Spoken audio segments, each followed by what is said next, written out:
Let's take a break now from Olympic news, get a closer look at our own Storm Track 5 forecast. Alina, you have a lot to talk about, sounds like. Yeah, definitely a lot going on here across the area for the next 24 to 48 hours, from rain turning to freezing rain, maybe transitioning into sleet and then into snow as we head through the next couple of days. For now, it's pretty quiet across our area. Our city cam showing you a look back at downtown Kansas City, and the clouds kind of moving quickly in those breezy conditions. Mostly cloudy out of the airport, 60 degrees, the current temperature.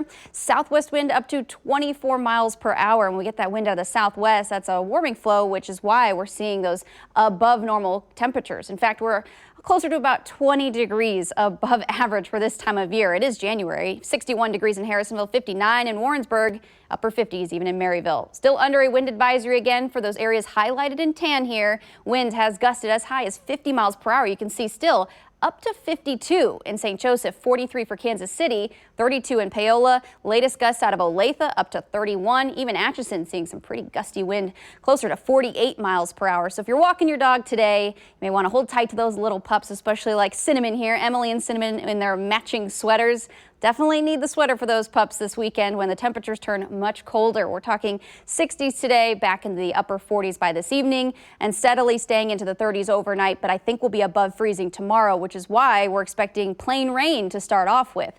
Live power Doppler, quick look at the radar, showing you nothing, just clear conditions there. Again, partly to mostly cloudy, especially the farther north and west you live. You might see clearer conditions there. All right, here's our Storm Track 5 forecast track, where we can break down the precipitation type and the timing, and of course where you might expect it. So for now, again, slight chance of rain today. Might be a sprinkle, a stray quick light shower. I think better chances hold off to this evening, and it's still off east of I-35. The farther south and east you live, you have the better chance of seeing this rainfall. Across the metro and the farther north, you guys might stay dry through the rest of today. Tomorrow morning, starting out with a little bit of light rain still off to the south and east, and then it starts to spread. Watch what happens as I push the clock forward from 5 o'clock into the evening hours. Widespread heavy rain likely off to the east of I-35. And as those temperatures drop closer to freezing, what you're seeing, this area of pink, that's freezing rain expected. So we're expecting to see that transition as we head through the evening, and the freezing rain, what that does is create a mess on the roads. It'll lead to a glaze or some amount of ice accumulating on tree limbs, power lines, along with the roads, sidewalks, bridges, all things alike.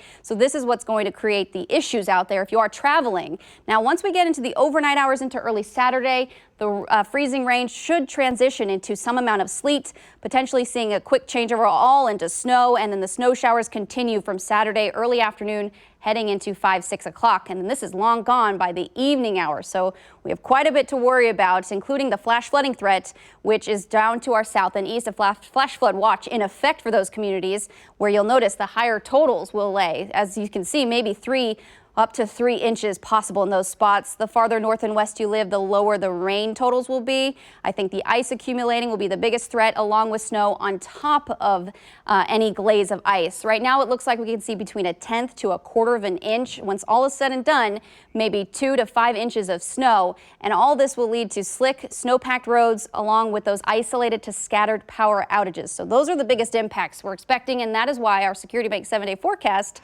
features 2 weather alerts. Yellow for the quite a bit of rain that we're expecting, and then red because travel will be quite messy out there this upcoming weekend. Carolyn? All right, thank you, Alina. It sounds like now may be a good time to download that Storm Track 5 weather app if you don't have it already, especially if you have any travel plans this weekend.